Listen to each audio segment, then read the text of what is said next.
Hi everyone, good to see you again all. I hope you all will be fine. Please check Iraq latest news updates.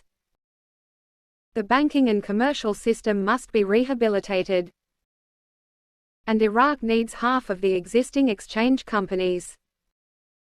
The economist Safwan Qusay stressed the need to rehabilitate the banking and commercial system, noting that Iraq needs half of the number of exchange companies that currently exist.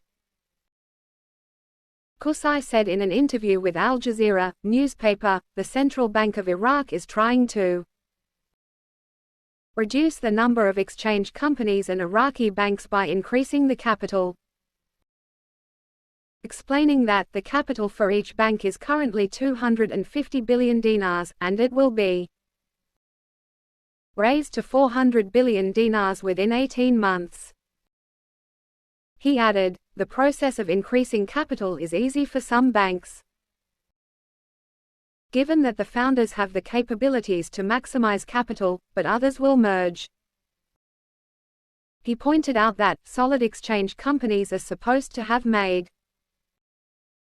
large profits and can increase their capital if asked, noting that there are more than 2,000 officially licensed exchange companies, and Iraq does not need half of this number in order for the control process to be easier by the central bank.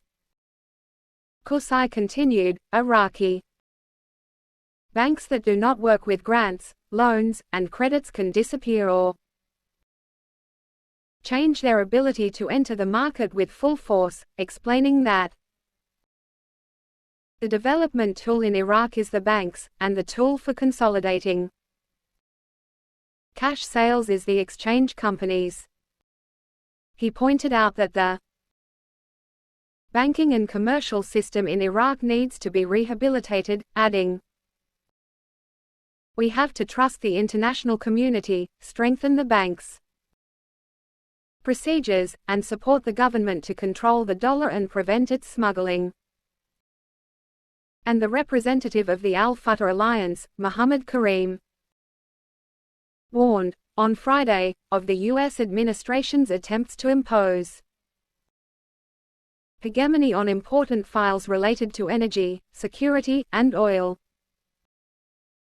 revenues, pointing to the importance of the government's moves and its dealings with such actions by Washington.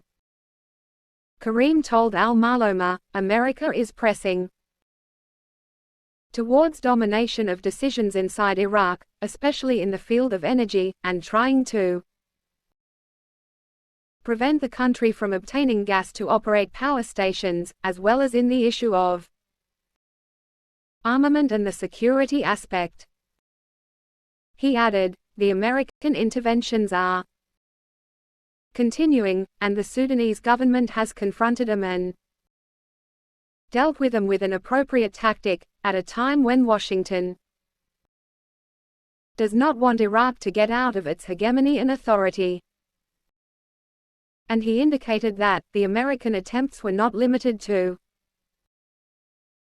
arming and the energy file, but rather it sought to impose hegemony on the Iraqi money deposited with the federal bank and related to oil dues, as it represents Iraqi money, but the American administration continues to impose measures that impede the easy access of those amounts. Thanks, take care.